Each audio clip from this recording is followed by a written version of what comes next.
Hello guys, jom kita masak Buddies Bolognese pasta yang sangat sedap, mudah dan cepat untuk dibuat. Resipi ni sangat sesuai untuk yang mana ada anak kecil dekat rumah.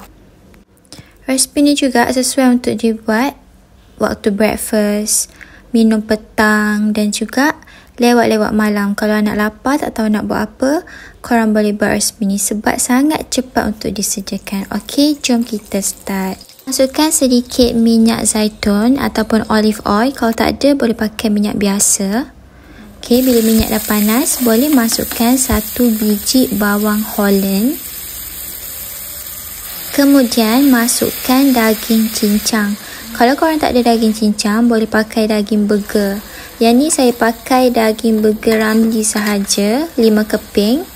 Okey, masukkan dan lenyek-lenyekkanlah biar dia hancur. Kalau korang nak blend pun boleh. Okey, saya suka tekstur yang kasar-kasar macam ni. Kemudian masukkan 1 tin sos Prego. Kacau-kacau dan masukkan separuh tin ais. Kita tak nak terlalu pekat. Kemudian masukkan oregano leaf, rosemary dan juga sedikit mixed herb. Kacau-kacau.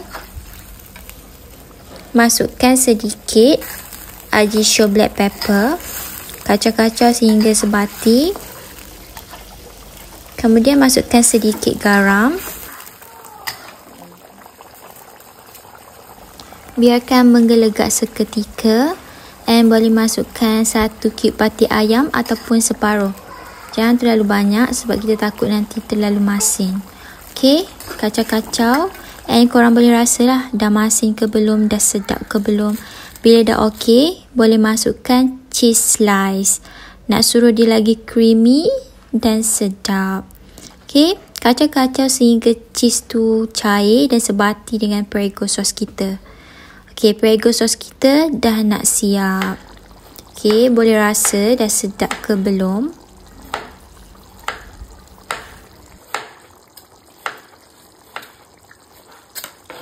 Okey, Prego sauce kita is done. Sangat simple dan mudah. Okey, Prego sauce ni makan dengan roti pun sedap guys. Korang patut try resipi ni. Ini adalah Buddies pasta yang dah siap direbus lah. Okey, yang mana tak tahu cara untuk rebus Buddies pasta, yang ni rebus pakai air macam biasa je. Waktu rebus tu masukkan sedikit garam dan juga sedikit minyak lah sebab kita tak nak dia melekat. Okey, yang ni yang dah siap direbus. Kemudian siap untuk dihidang. Selamat menjamu selera guys. So, kita letak sedikit Buddies pasta. Letak sos Prego yang panas-panas macam ni, berasap lagi. Okey, sangat-sangat sedap korang. Korang memang patut try resipi ni, okey?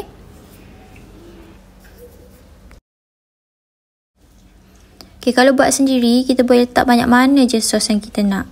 Okay, saya memang suka makan Prego pasta, letak sos banyak-banyak macam ni. Kemudian kalau ada cheese, korang boleh letak cheese lah, tabur dekat atas lagi sedap. Saya pakai Parmesan cheese. Parmesan cheese campur dengan Prego sauce yang panas-panas, kacau-kacau macam ni. Memang rasa dia sangat-sangat mantap and sedap. Korang kena try buat resipi ni, okey? Selamat mencuba guys and selamat menjamu selera. Thanks for watching. Jangan lupa untuk like, share and subscribe to my YouTube channel.